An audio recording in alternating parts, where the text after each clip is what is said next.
So you're with your girl, somehow, some way you go through her phone and you're checking through, you got the passcode. Booty clapping sounds.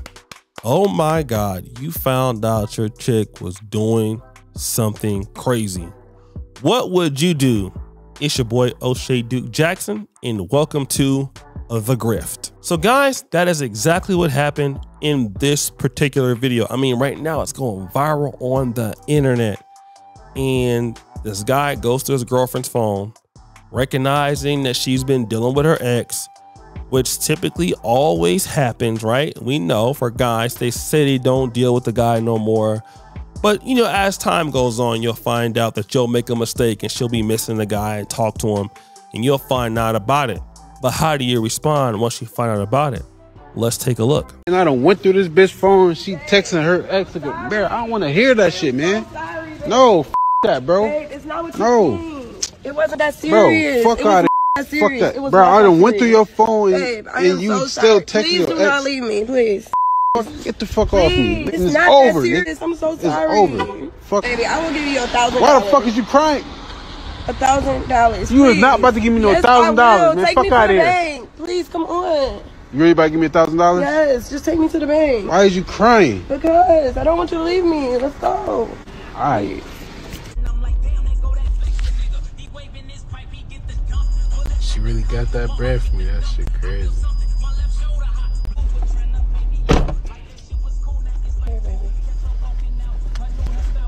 All right, now go ahead, delete that man number, and we get your number changed tomorrow. Okay.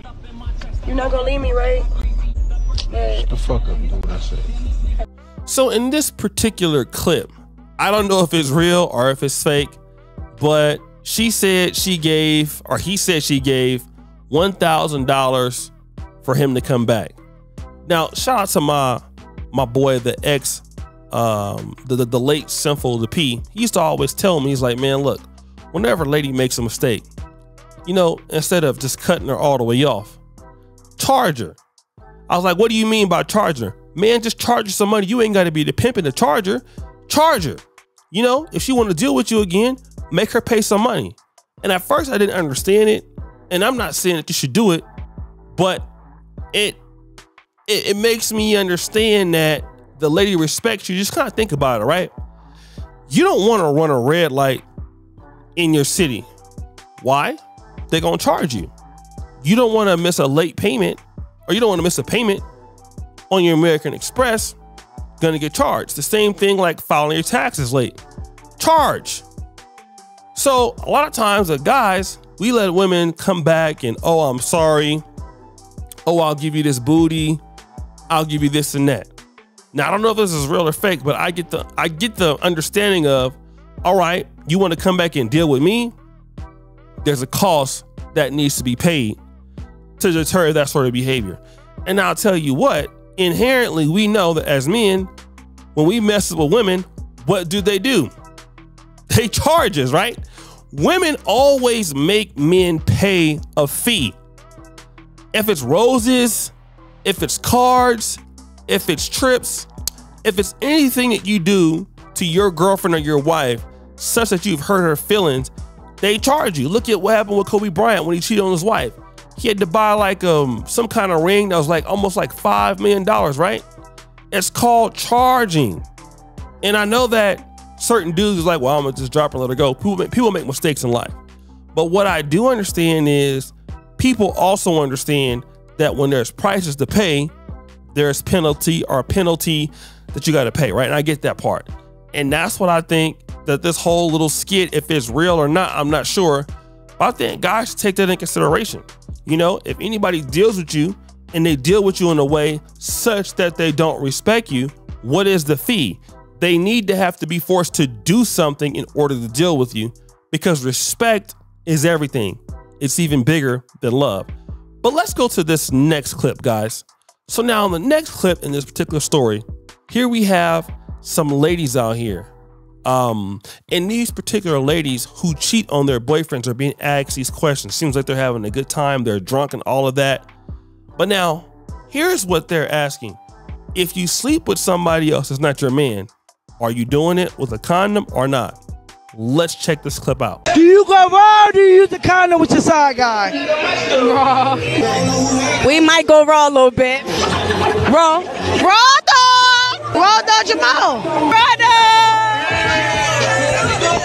Condom all the way. Condom. Condom? Yeah. What's y'all having side guys in the first place? You know, you get tired of the main nigga. Okay. So you gotta go to the side nigga. So guys, here's the skinny. Sam Music, I know you love your girl. You love your wife. I mean, you love whoever you're dealing with. But let me tell you, in 2007, around that time, 2008, I was dating this lady that I wanted to marry. I really, really loved her. At the time, she had just graduated about 2 years prior to that at Alabama A&M in Huntsville, right? Shout out to the HBCUs. So it was her first full year or second full year being back in Sacramento. And then at that particular time, she wanted to go and check out the homecoming and all of that. So she flew back to Huntsville, and I believe Alabama A&M is actually in Normal, Alabama. So she went there, and she was drunk and everything. She called me, and she was like, the ex-dude was there trying to deal with her and all of that.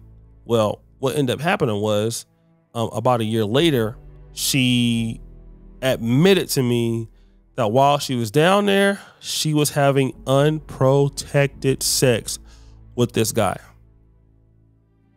when she had never had that much, if not at all, unprotected sex with me at the time.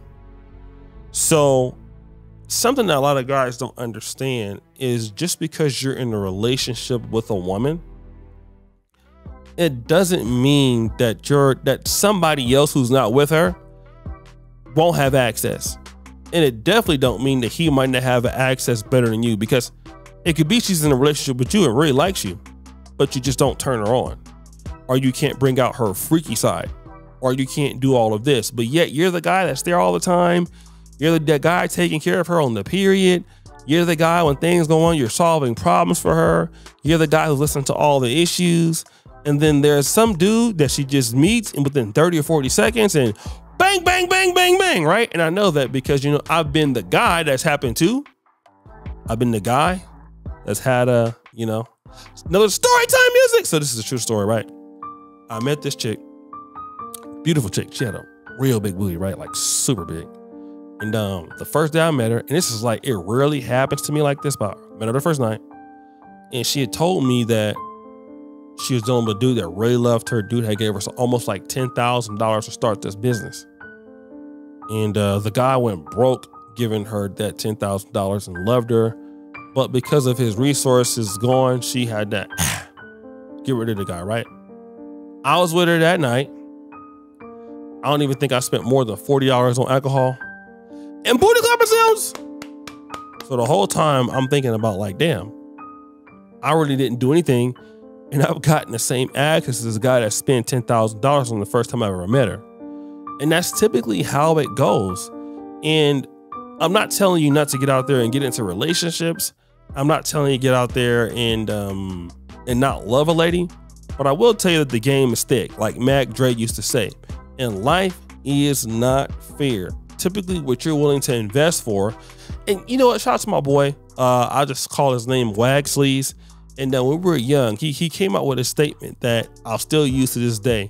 He said, women are not like banks. What you put in is not necessarily what you get out.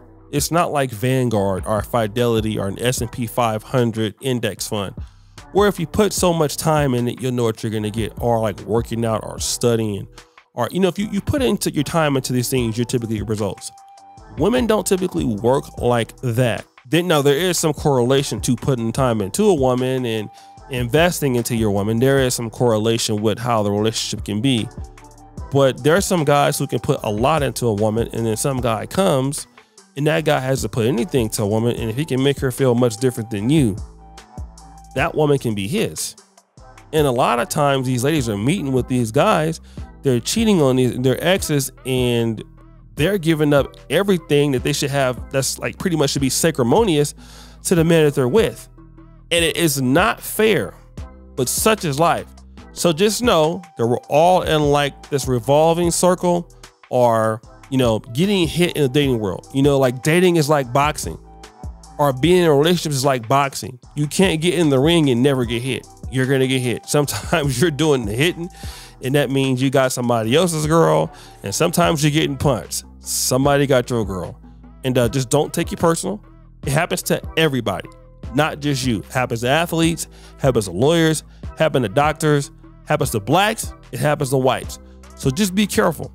Just know that, hey, your lady, possibly, if not sometimes, has given somebody, it's possible, the same level of, you know, love that you had to work hard for to stay with her, and all they had to do was show up. It's not personal, just how it is. But guys, it's your boy Shay Duke Jackson. Thank you so much for participating today. Another episode of The Grift. We're out.